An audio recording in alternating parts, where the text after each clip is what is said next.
On this episode of the Bronze Metalist podcast, we talk about Myrkur. Myrkur. From Denmark. Yay!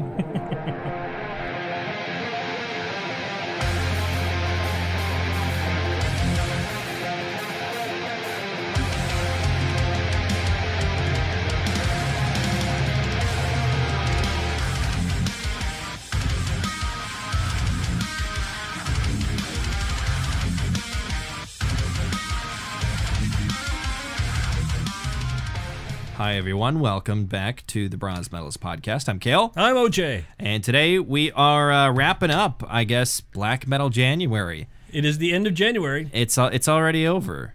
Wow. It's almost the second month of 2019. This isn't the last week of January, is it? It's not even. We will be next Wednesday, because we record this on Wednesdays. Next Wednesday will be still January. However, we will be recording for February. Friday. Gotcha. Friday the 1st will be the first episode of Female February. Yeah. So we're kind of doing sort of a soft in to Female February a little bit today. Myrkur is a Danish black metal project / pop star. Well, kind so of. Her name is Amalie. Yeah. Amalie Bruun. Myrkur is kind of a stage name, kind of a project name. I think it kind of gets used as both. But yeah, she could be considered a pop star, but also lots of indie rock and indie pop and that sort of thing. Never anything like super duper mainstream, but certainly it wasn't black metal beforehand. So we'll get into that a little bit later. I wanted to talk first.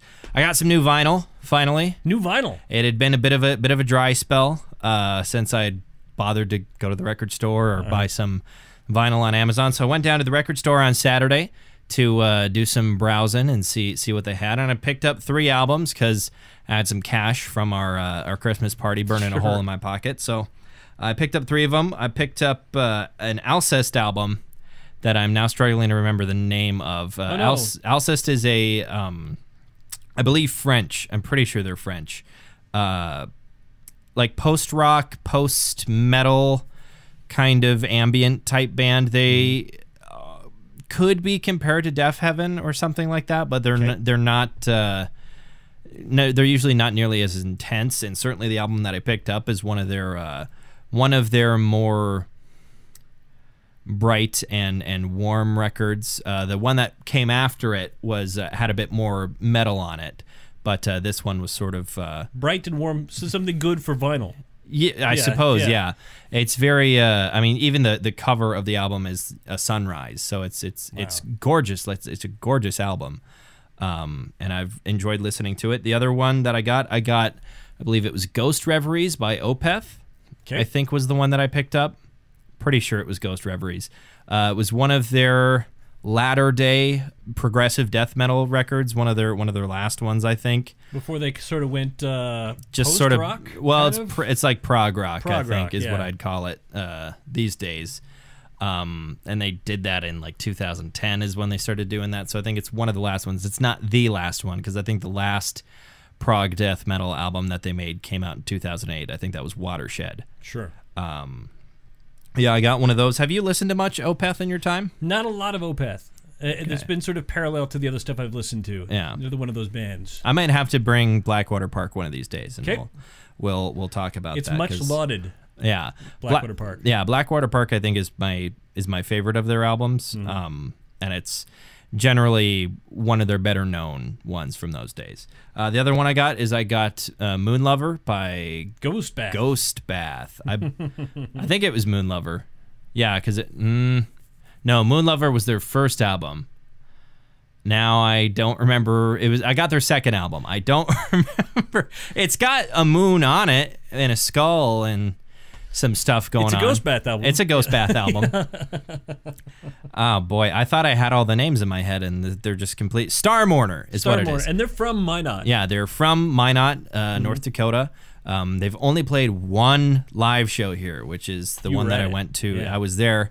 That was in July or August. I went to that and had quite a bit of fun. Wasn't actually much of a Ghost Bath fan before then, but I really, really enjoyed the live show and kind of made a fan out of me. You know, that's happened to me a lot. The bands that I've gone to their show and I wasn't necessarily a fan before I went. Yeah. And then watched the show and went, I gotta like them now. Yeah, That's happened. You have a positive experience that you can connect with it, and suddenly it their work kind of opens up to you. That I'm trying to think if that's the first time that's happened to me. I guess there was a metalcore band called For All Those Sleeping that was from Minneapolis, and they broke up like right after I found out about them. But they're because you found out about it. Because I found it was all my fault. The very, very last show that they ever played was in Moorhead, so I went over there to visit my friend and see the show, and we had a good time. Cool. There's a band that was at that show that had a different name at the time. Now they're called Glass Houses.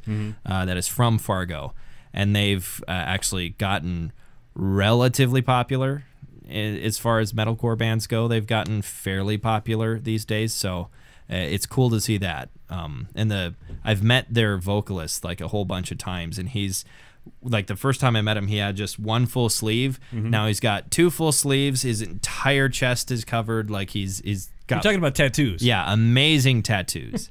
No, he refused to wear any clothing except for one sleeve. It was basically shirt very slowly. Yeah, it was basically an opera glove when I saw him. Sure.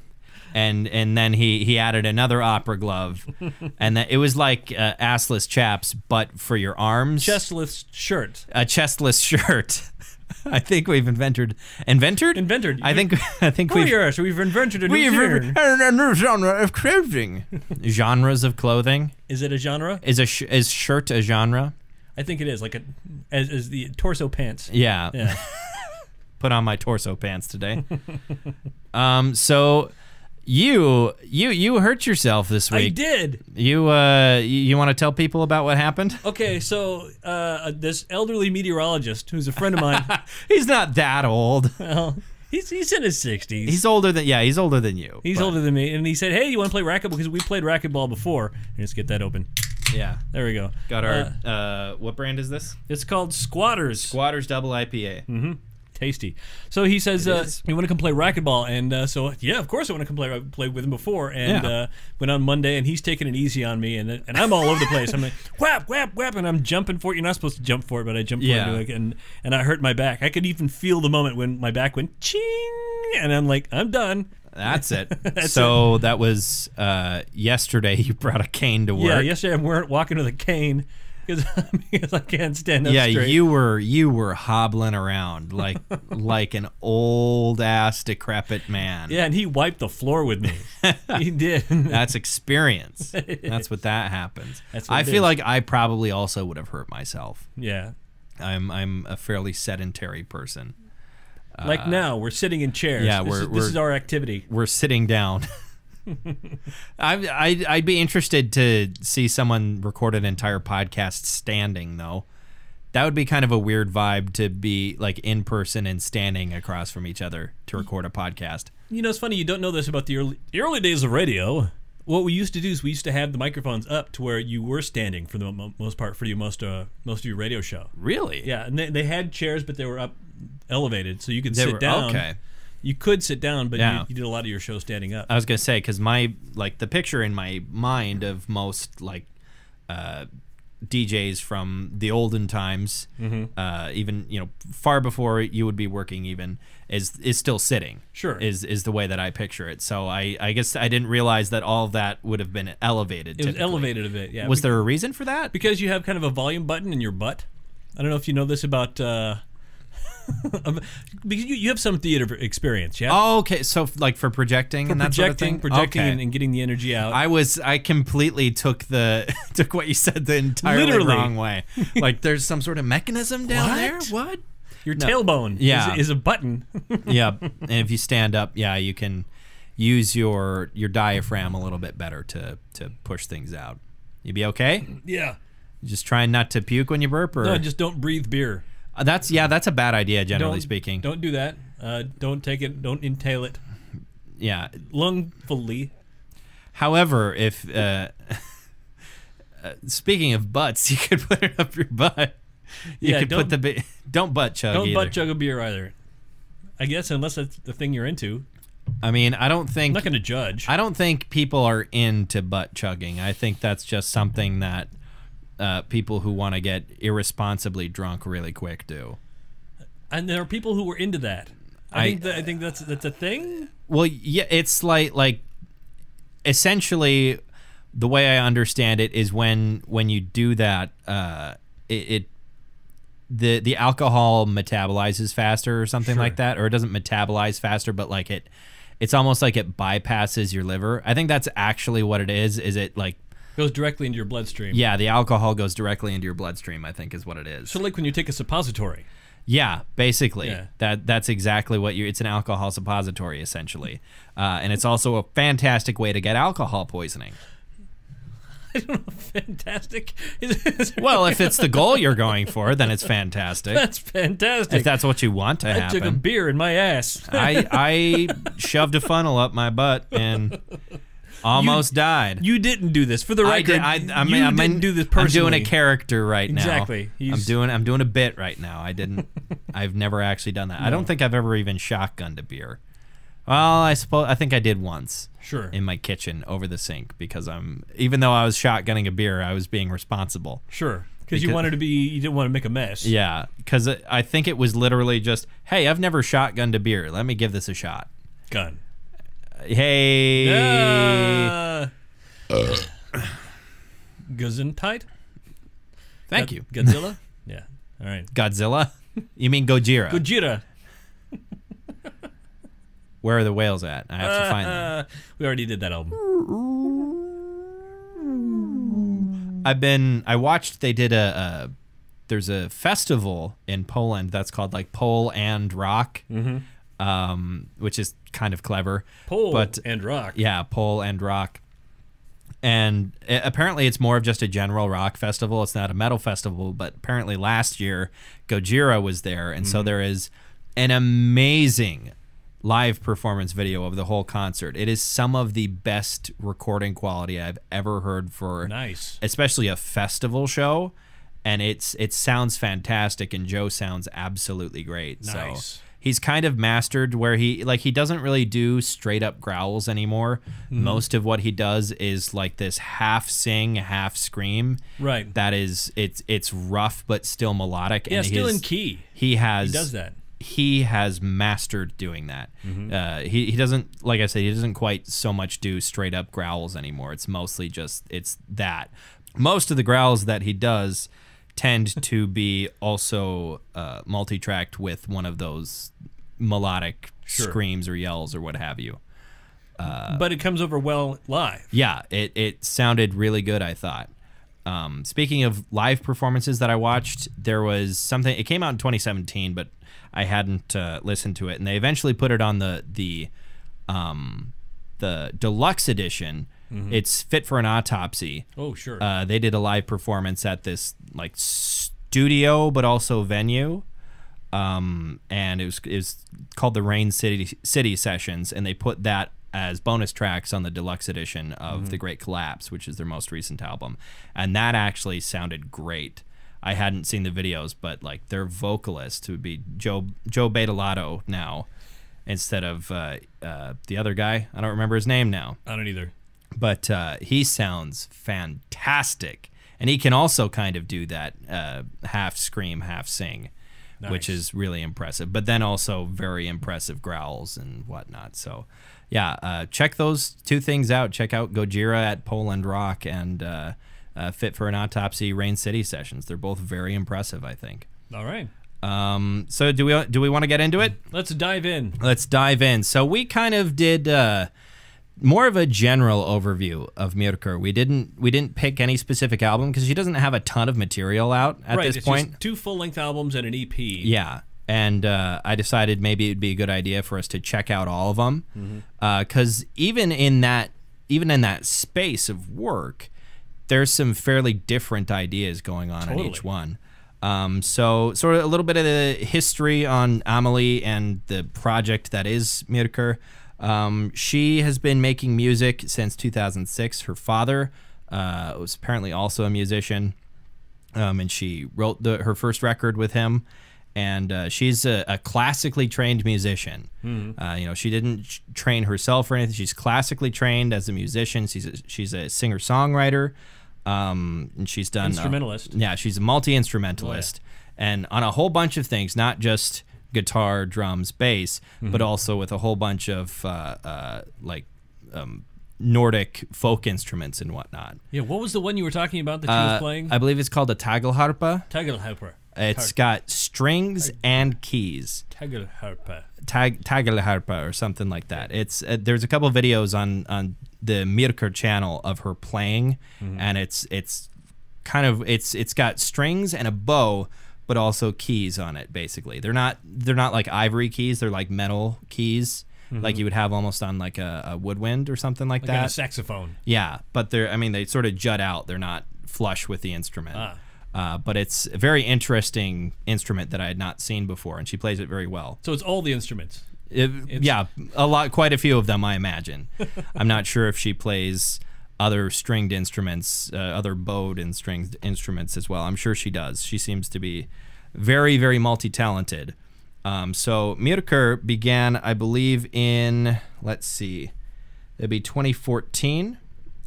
She had been working with a band called X-Cops at the time, which I think was sort of an indie pop, indie rock type band. And I don't know if X-Cops came to an end or what, but she decided, because she grew up in Denmark in the early 90s, I'm not sure how old is she? She was born in 1985, so she's in her 30s. Yeah, she's in her 30s, and she grew up when black metal in in Scandinavia and in the Nordic countries was kind of exploding, and she's described herself as basically having always been like a black metal fan at heart. And nice. She has said in interviews that black metal was kind of the music she always wanted to be making, but she sort of knew, I'm a multi-instrumentalist, classically trained musician. Maybe I should do this instead of black metal. Sure. But then she kind of decided, you know what, screw it. I'm going to do all this stuff that I've been writing and toying around with for years and years and years. And so in 2000... She has a beautiful voice. Yeah, she has an amazing voice. Yeah. So in 2014, she released the EP, the very first EP, which is just Myrkur. And she wrote and performed all of it herself. Wrote and performed and recorded everything completely on her own. So she was a one-woman band at that point. And the EP gained a fair amount of traction to the point where she got record deals and that sort of thing. I believe currently she's on Relapse, I think, which is a fairly large metal label. Very big. And so in 2014, maybe it was 2012 when Myrkur came out. I think that's actually when it was. It was 2012. So my timeline has been a little bit off, but it's recent. Recent. So in 2014 is when M came out. I think it was 2014. Was M the first? M was the first full-length album. Full-length album. Whatever year that came out, I'm pretty sure it was 2014. No, it was 2015. I can see it right here. It says 2015. Yeah, right there. It says right there. So whenever that came out, it was released to critical acclaim. People loved this thing. Good sort album. of it is a good album, and it's a very interesting marriage of like some elements of Scandinavian folk songs or Nordic folk songs mixed with, of course, black metal, but also sort of her very almost angelic clean singing. She does do unclean vocals. She does do screamed vocals in this record as well. But I'd say the majority of it is clean singing, and it's beautiful. Angelic is the best word I can think of. It's her singing is absolutely wonderful. But the overall feeling of all of her work is kind of a nightmarish. It's dreamlike and foreboding. And that works because Myrkur means nightmare, I believe, in Icelandic. Icelandic. Is she? I thought she was Danish. She is Danish, but I think Myrkur is from Icelandic. I believe. I might be completely wrong. Okay. Never trust anything I say ever. But yeah, a lot of her work is very dreamlike. You know, I thought no, on the EP, I noticed that she didn't double over her guitars very much. It was all very... Yeah, the EP is very stripped down. Yeah, it wasn't... Yeah, there wasn't a whole lot of stereo going on. Yeah, it's... I think the EP especially was kind of maybe almost her trying to prove that she had some black metal cred. Right. Because now, her most latest album, which is it's complicated, okay? It's Merit. That might be it. It's Marerid. So thank you, Scandinavia. Merit. That's probably it. But thank you, Scandinavia, for making my life so difficult in these last couple of weeks. You need to learn to speak Scandinavian. I think is what the language of Scandinavian. I mean, technically, you could say Old Norse is just Scandinavian because the modern Nordic languages are derived from it. Sure. Except Finnish, which, if you consider Finnish a Nordic language, because they're a Nordic country, but it's like Hungarian. Finnish is more like it's a Uralic language, Hungarian and Finnish.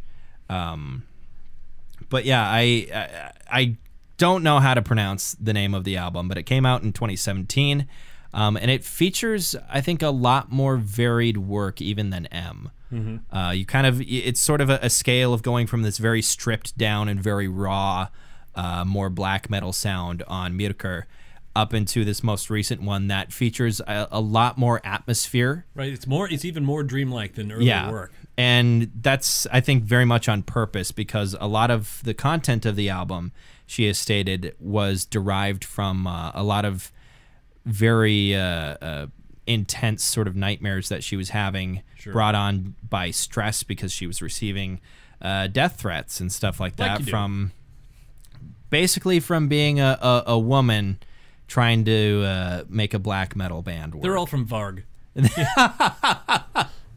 I honestly don't know.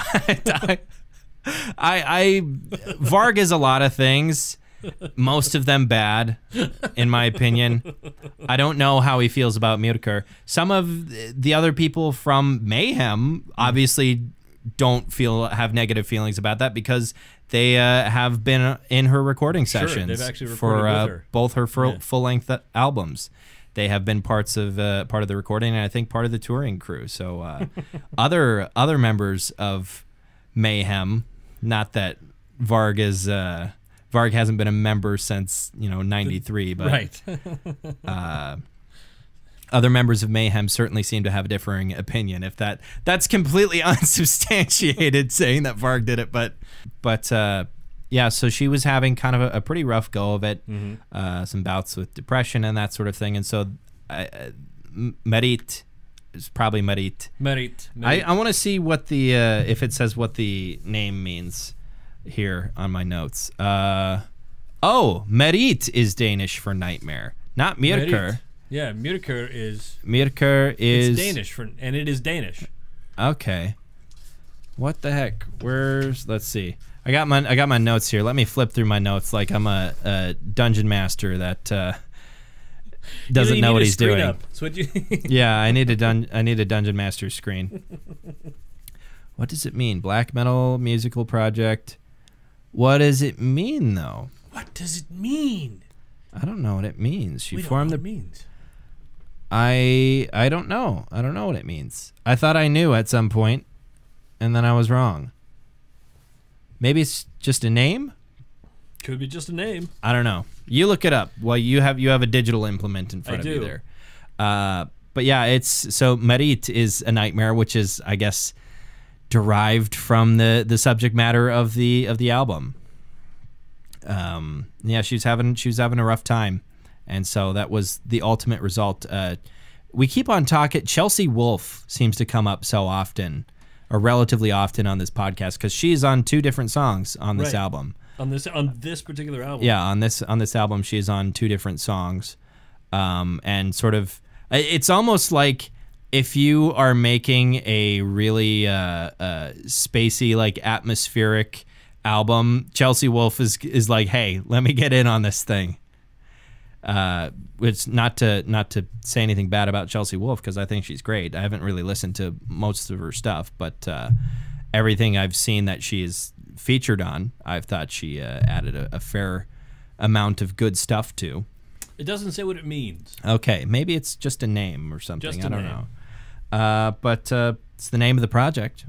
In a way, it's her name. Mm-hmm. I think in the last couple of years, again in an interview I was reading, she said that Myrkur is pretty much all she's been doing. It means Amalie Bruun. It just means her name, I suppose. But yeah, I think this project has been the vast majority of what she's been doing, as far as touring and writing and recording. Because, like I said, this is what she's wanted to be doing, and now there's a fairly sizable audience for her these days, which I think is fantastic. It's really great to see not only work that is of this caliber and of this type coming out of like atmospheric black metal, but also from a representation standpoint. I think it's cool to see a woman in black metal of all genres. I think is maybe one of the toughest for women almost. Like there's a fair amount of like death metal bands that have female members or vocalists or multiple female members. And then there's a fair amount of bands in other genres of metal we're going to be talking about all next month. But I can't think of a single other band in black metal that has any sort of significant female presence. Not a lot. And the funny thing is that there's such androgyny in it.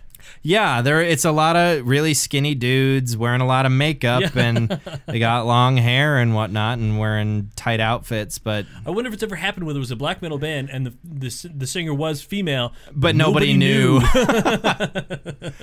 Hey, maybe it's a possibility. It's possible. Maybe it's possible. Yeah, I think and that probably is where the death threats were coming from. Is just maybe a lot of the elements that I've been talking about all month of the black metal community that I find less than savory sometimes, because there is kind of an entire half of the community that is very un-PC. Yeah. You've got sort of the neo-Nazi nationalist side of the black metal community, which I feel like that's where I think a fair amount of it's coming from, or just super elitist people that maybe it has nothing to do with gender for them, but they're just being assholes about the music, and they're thinking, oh, you can't just transition from pop into doing this just because, oh, you're just using your name as. I think none of that has a strong foundation. I think. Of course not. I think her work really speaks for itself because it's good stuff. It is good stuff. I feel like a lot of the time the recording is a little bit less than studio quality. I think that is on purpose, because we've been talking about that all month too. How that's just what black metal is for the majority of the genre. I don't know how much of it. I know she has producers that help her, that produce for her. Sure. I believe it is. Trying to find the name. Producer. Oh, this one. Marit was produced by a guy named Randall Dunn. I think M was produced by one of the guys from Ulver. Let's see the album. Yeah, Christopher Rigg from Ulver. Superman. Yep. Christopher Reeves. Wow. Yeah. Christopher Reeves. He came back to life from the dead. He wasn't paralyzed. He wasn't paralyzed anymore. It was amazing. It was miraculous. No, he's from the band Ulver. Telach from Mayhem, which is one of the newer members of Mayhem. He's also a member of a band called Nidinger. Thinking Scandinavian fucking Nordic languages. Fucking Nordic languages, man. Another person on M was another person from Nidinger in there. Man, the recording studio for M, interestingly, Oh wait, it was a live album called Mausoleum, which I didn't necessarily include on the list, but the live album was recorded at Emanuel Vigeland Mausoleum in Norway. An actual mausoleum. I think that's probably an actual mausoleum, maybe. Wow. I feel like if you're in Norway and you have a mausoleum or something, let's record a black metal album. Yeah, and like if you're the caretaker or something, you know. This is gonna happen. This is gonna happen. A bunch of black metal kids are gonna try and perform a show at your funeral. I was gonna say at funeral parlor. At your funeral home. At your graveyard. Yeah. At your graveyard. Maybe just at your funeral. If you also liked black metal. That would be awesome. That would be pretty cool. I'd love to put that in my will. You must have a black metal band perform at my funeral. I mean, if I don't have a will right now when I'm 22, but sure, like I've thought about that for a while. It's like music that must be played at my memorial service / funeral. I mean, probably for the irony of it, and also because it is legitimately my favorite song by my favorite band. I Just Want to Sell Out My Funeral by the Wonder Years, played at my, which is not black metal. It is distinctly not black metal, no. But I don't think there's any black metal that I would want played at my funeral just yet. Maybe there's something that will grow on me eventually, but at the moment, just some Wonder Years. There's a Carcass song I want played at my funeral. Which one? The song Polarized. Pulverized? Polarized. Polarized. Polarized. What is? Oh, polarized. Yeah. Like the poles. Yes, exactly. Like not from Poland, but as in the North and South poles of our planet. So if you hear the word polarized, you sometimes assume that it means to be turned into someone who's Polish. Is that what you're saying? No, well, maybe. But because what I said was, like the Poles. Oh, right. Yeah. Like the people from Poland. Yeah, people from Poland. But it wasn't people from Poland. It's the North and South Pole of the world. Did you know that there are two different kinds? That's not what the song is about. It's not. But did you know there are two different kinds of poles? Are there? You've got your geographic poles, and then you've got the magnetic poles. Sure. And they're not in the same place. Not exactly. No, because they're off kilter. They're off. Yep. That. They're slightly off. You can't see my hands, but they're doing this. Yeah. They're saying this didn't help at all. I'm glad. You crossed them at an obtuse angle. But yeah, they're not in the same place. No, they're not. Which is, I think that's interesting. So the song Polarized by Carcass. Yeah. Yeah, it sort of sums up my feelings about, life. Life? It's just, life is polarized? No, essentially it's saying, That's because you keep I don't want your culture, I don't want your, your religion, I don't want your sex, I don't want your love. Okay. You're polarized. All right. Basically, it's a fuck you and bury me now. Bye. All right. Yeah. Nice. Maybe I could have. I feel like some death at my funeral. That's how that works. It's That's very usually how that works. It's very apropos. Yeah. But I have a little bit of Chuck playing at my funeral. I'm trying to think of a particular song that would be particularly good. What would be good for your funeral as far as death goes? I don't know. I mean, they're all fun. I suppose they're all fun. Yeah, I don't know if I would force anyone who's at my memorial service to listen to death metal. But then again, they're also at my fucking memorial service. This is my memorial service. And since I'm going to med school when I die, so you're going to med school when you die. That's finally mom's. Oh, okay. They're gonna put me in a closet, and some kid's gonna get an F, and they're gonna stamp it on my corpse. Yep. You dissected it wrong, and that's gonna be. Now he's ruined. Now he's ruined. The hatch opens. My body goes down into a flaming pit. I was gonna say maybe just a garbage pile. Well, yeah. Well, then they take your body out to a body farm and let it decompose out in the elements, and then other students can come by and just look at it. That's another cool thing that you can do with your body. You can turn it into a tree. Or those. That's all. I've always thought that's pretty cool. Yeah, that is cool. And because then instead of having a funeral that not a funeral, you could still have a funeral. Sure. But instead of having a graveyard that takes up so much space, eventually you just have a grove of trees, which I think that's a more efficient use of the space. Totally. Not to rag on graveyards or anything, but I mean, they're fun for black metal concerts. Huh? Yeah, they're great for black metal concerts. But you know what else is also great for black metal concerts? What? Forests. Forests. Oh, well, yeah. They're also great for black metal concerts. You know, how many forests are there in Scandinavia and the Nordic lands where there are black metal bands who are roving around wondering how the hell they get back to civilization? Yeah, where do we leave the van? Photo shoot, and now where's the van at? Where's the van? Shit. There's a great Hard Times article about death metal band stuck on side of the road turns to cannibalism before pursuing any other options. There was even a power bar in the van. Yeah, and they just started eating each other right off the bat. I thought that was hilarious. Love the Hard Times.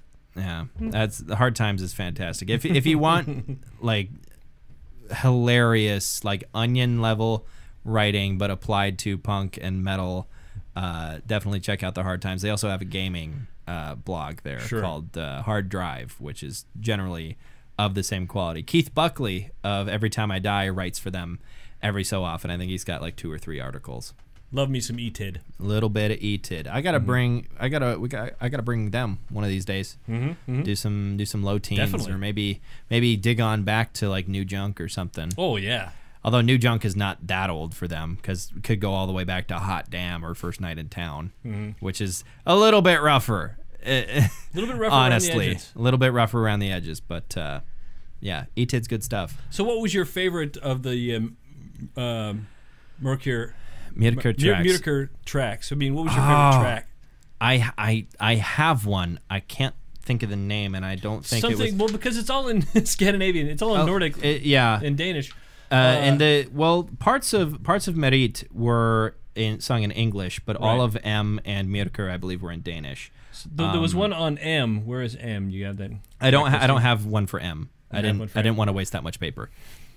There's one that's just beautiful, and the way it ends, just absolutely. Just I had to replay it over and over while I was doing dishes tonight. Honestly, I as much as I appreciate all the other stuff, I really, really dug some of the songs that were entirely just like folk instrumentals. Sure. I really dug those because since I've seen videos of her playing instruments like that, that's what I had in my head, and it reminded me a lot of the soundtrack for the Witcher games, which is a fantastic soundtrack to really, really good games, and it reminded me a lot of that, and I really, really dug them. Not that the other stuff isn't great, but that's what was least familiar and most interesting to me. Nice. Because some of the other stuff, it's like, yeah, I know what black metal sounds like. Sure. But then hearing the folk instruments come in, it's like, this is different. And I want to hear more of this, almost. And when there are a couple entire songs that are just those, and I really, really Very liked haunting. those. Yeah, they're haunting. All of this stuff it's very dreamlike. We keep on saying that because it's true. And I enjoy that a lot. I enjoy all of it. I'm not particularly fond of the EP. It's a little too rough. It is a little too rough. It's a little recorded in a basement kind of rough. Yeah, because I think it was. Yeah. Yeah, I like the 2 full lengths quite a lot because they are, even if they are a little rough at times, they're still pretty high caliber stuff. For as far as ambient folk black metal goes. As far as ambient folk black metal. The most specific genre. That's not even the most specific genre. Like you could there's an entire subset, or there was at one time, where there was enough bands that were playing that style where you could say vegetarian gore grind. Well, yeah, that's actually a thing. Yeah, with Cattle Decap and whatnot, Sure. and bands like that, like vegetarian gore grind. I don't know how much that sort of style is even around anymore, because Cattle Decap is mostly playing more straight up death metal these days. Sounds like a sandwich you'd order. Vegetarian gore grind? Can I get a vegetarian gore grind with I mean, we could, onions, and I'll have a green tea? We could go over to Panera right now and order that. Vegetarian gore grind. Mm-mm. Did you hear Taco Bell is adding vegetarian options to their menu? I did. How is that going to work? I don't know. I'm going to try it, though. I feel like going to Taco Bell to get vegetarian options is kind of like watching porn for the story. You know, I've done that.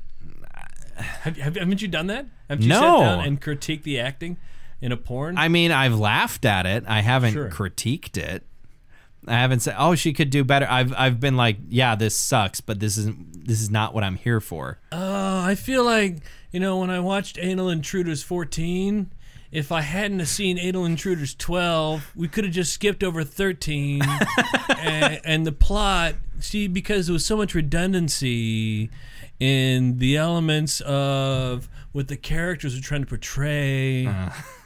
There is a subreddit that is called it's like safe for work porn gifs. Yeah. Where it's just hilarious clips from like the first part of a porn or something. Yeah. Before anything sexual starts to happen.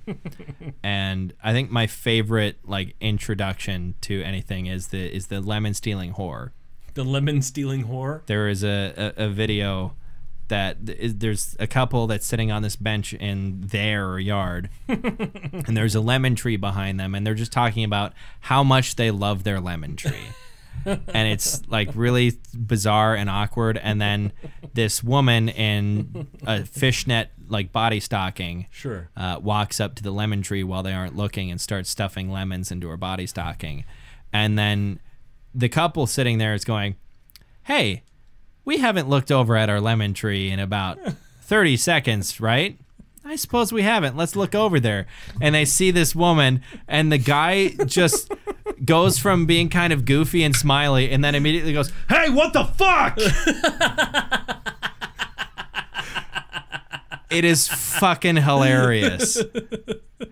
And then the porn starts happening soon enough. Of course. Like, that clip is fucking hilarious. There's another Hey, what the fuck? Yeah.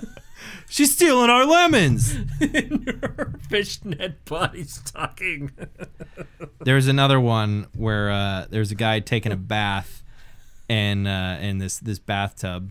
It's like a combination, like bathtub, hot tub type thing. And he's taking a bubble bath, and he's enjoying his bubble bath. And this woman in a lifeguard outfit walks in and tries to tell him that she's his lifeguard, and he's just sitting there, and like, it's some of the best acting I've seen, because he's just like, "This is a bathtub. What are you doing here?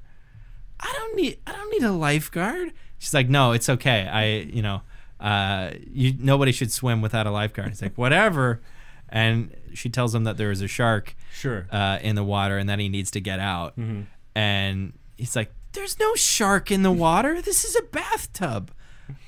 I think you should go."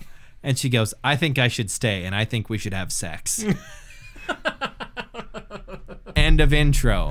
End of intro. It was the most pointless intro in all pornography. But it was hilarious.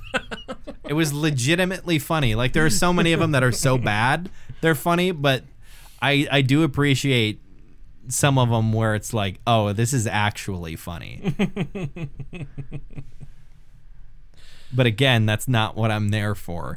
That's shit that I see on purpose-built Reddit pages. Sure. That are to display that sort of hilarity. You were going to Reddit to rub one out. You were going to Reddit to find. I mean, to find sometimes funny things.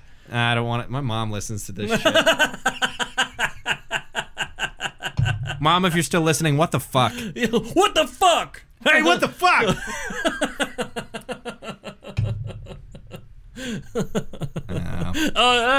Sorry. I'm an adult. See, I don't know what your mom looks like, so I can't picture her putting lemons. Don't shut your goddamn mouth right now. Sorry, Mrs. Borner. Shut your goddamn mouth. You lemon-stealing whore. That was funny. Like the other day, what was it? One of our coworkers was talking about how because she's doing, trying to eat healthy, and she said, and I bought a bunch of kale, and oh yeah, and it shrank down a lot. I didn't think it was going to shrink that much, and I'm like, I can't not say something, Well, I was sitting at my desk, I believe, when that conversation was happening, and I heard kale like 3 or 4 times, and I was working on something else, and eventually I was like, what the hell is that? So I was like, what are you talking about? Yeah, and I said, well, when you're talking about kale, you should expect some shrinkage. Yeah, and you told me to shut my goddamn pie hole. I believe is how that ended. Yeah, I think that's exactly what I said. We have fun at work. Yeah, and she didn't get it. That's the funny thing. She didn't catch on to why are they laughing and joking about this? I'm talking about vegetarian lifestyle, Yeah. My name has been the subject of no shortage of vegetable-based puns. Sure. And also because of the way it's spelled, it's people mistaking it for Kaylee or Kayla or something, thinking it's a shorty or whatever. No. And no, that's not how that's spelled. That was nightmarish in speech. Sure.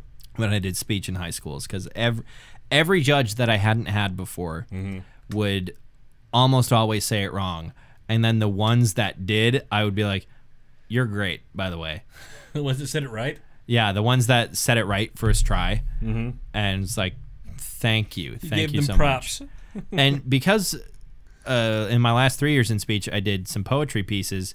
Poetry, at least in North Dakota, for speech, is kind of a female-dominated subject, typically. Which is why you're there. That's for the chicks are. No, actually, here's the. I don't want to like brag and be like, oh yeah, I got all the chicks. That's right. Yeah. I didn't get all the chicks. But the thing is if I wasn't awkward as all fuck, I maybe could have, because I was good at it. I was fairly, at speech. Yeah, I was pretty good at speech. I was fairly trim at the time. I wasn't, I wasn't nearly as unhealthy as I am now. You were cut like a brick wall. Not quite. I was cut like a piece of cloth. I don't know. Maybe something like that. I was cut like a gunny sack pillow. A gunny sack body pillow. There we go. There you go. I wasn't athletic, but I wasn't. I hadn't gained all the weight that I have since then. Sure. It's about probably 40 pounds. Same here. So, I think there are times where I, in retrospect, know that I was getting hit on by girls that I thought were fairly attractive, and I didn't know how to respond to them because I have no social skills. You knew at the time, or you didn't know at the time? I didn't know at the time. In retrospect, you just know. In retrospect, I know that's what was happening. So that's happened to me so many times, and it's so weird to think about it now. It's tough because it's like, man, I'm lonely now. I was lonely then. I could have been not lonely at some point just for a brief period. For a brief period. Yeah. It didn't help that the vast majority of the girls that I knew in speech and that I was fond of also were from other towns that were a fair distance away. That now I think win-win. I guess, but like now, because all of the guys in my class that had girlfriends, they were almost always from Wilton or Underwood or somewhere fairly close by. Sure. As our listeners will know. In a 20 to 30 mile radius. And a lot of the girls that I knew from speech were from further than that. Bismarck, Jamestown, Minot, bigger distances away that me being, 16, 17, 18, did not want to have to drive to visit somebody. No. And I should have, but, hindsight. 2020. Hindsight is 2020. And I still remember it was the summer after my senior year. I was supposed to go to the the Kenosee Water Park. Oh, in Canada. In Canada with this young lady who had also graduated recently. Her name was Michelle. Remember that? And we were going to go, and she came to my house and said, I can't go. My mom won't let me go to Canada with you, but I brought along my bathing suit. Can I try it on and show it to you?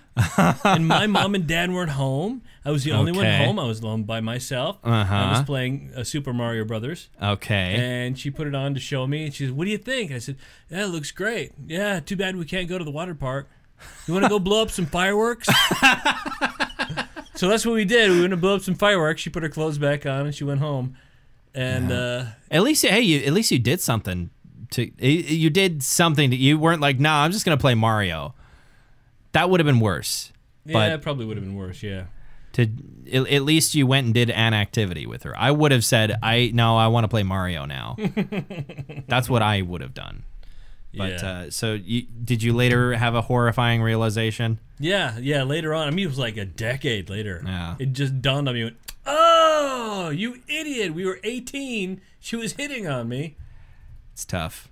It's rough stuff, but we'll survive. We did. We all did. We all have. We all did. Yeah, I think every guy and probably every girl too has had a situation like that where you had no idea that someone was hitting on you. Do you think that's happened with you? Do you think that's happened? I mean, where you've hit on a girl and she didn't realize you were hitting on her until honestly she said, "I could have got me some kale action." Honestly, I don't really. I'm trying to think of the last time that I actually like consciously hit on someone, and it was probably while I was in speech, because there was a girl that I was fond of, and that I think the only thing that ever comes to mind of me successfully flirting with someone, and the point where it seemed like there was some appreciation for it, and some returned affection of me like hitting on someone. I'm not a very flirty person. No. I'm kind of a romantic brick. Bricks can be romantic. You can build a house. You can build a brick gazebo with bricks, but it's still just a brick. You can throw a romantic brick through someone's window. And maybe on the brick is a note that says, "Want to get coffee?" Sure. Something like that. And now she's got a concussion. Because, of course, she was standing in the window when you threw it. Right. Where did this? I don't know. I have no idea. I don't know where this how did we get here from. So Myrkur.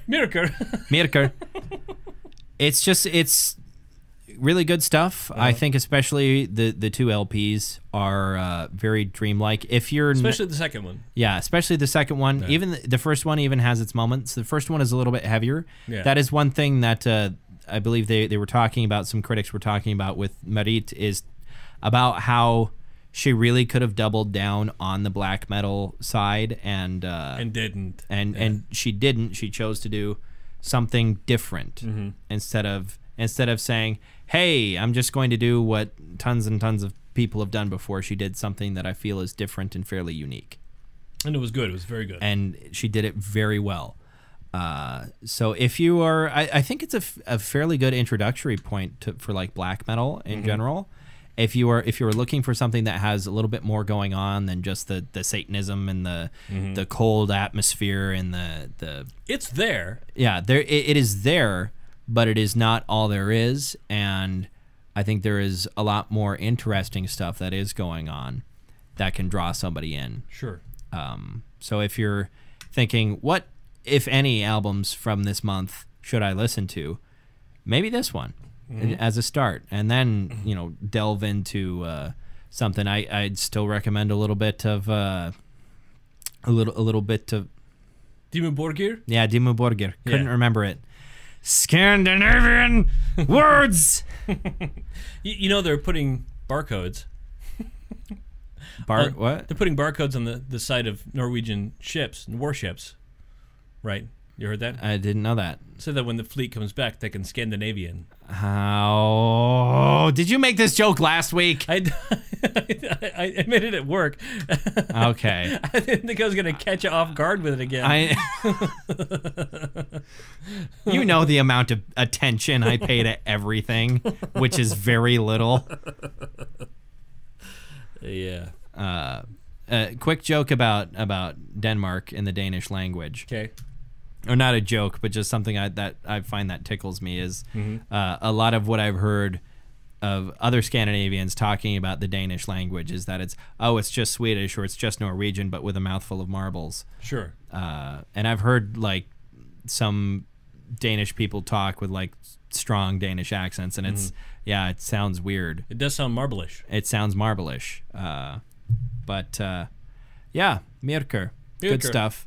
We are, like I said, this is sort of a soft intro into Female February because I felt like it, being black metal, but also that it'd be a decent intro, and we could get kind of one more in there. So next week, it's your turn. Next week it is my turn. Yes, the very first week of Female February. Who are you gonna bring? I'm gonna bring Arch Enemy. That's what I thought you would bring. You thought I'd bring Arch Enemy. I figured you'd go with Arch Enemy. So what era are we going? Alyssa or are we going Angela? We're going Angela. I want to go with her first album because the first singer was a man. Yeah, that I knew. Then when he exited the band, they brought her in for their second album, actually. And Wages of Sin is the name of the album. Wages of Sin. That could be a band name too. Could be. But it's an album name. It's an by album Arch name. Enemy. So, Arch Enemy, Wages of Sin, singer Angela Gasso. Gasso? Gasso. She's German. She is German. Angela Gasso. Angela Gasso. She's German. And we'll talk all about Arch Enemy next week, I suppose, and then week after that, I think I'm going with Oathbreaker for my first. Good choice. My first choice, and then later on, maybe a little bit of Ginger. Yeah, we're gonna sprinkle in a little bit of Ginger towards the end of the month. So we'll get to all of those when we get to them. In the meantime, if you enjoy listening to this podcast, please check us out on social media, specifically on Twitter and Facebook. Probably the best places to check us out. You can easily share both of those things. Share our posts on Facebook, retweet our stuff on Twitter, and super easy. Just get links in front of people's faces. That's all we ask of you. That's all we ask. Just send a link to your friends and say, hey, check this out. It's kind of a weird thing that I found. Yeah, and that's all you need to do is just get links in front of faces. We don't want to get famous. We're not gonna get famous. Yeah.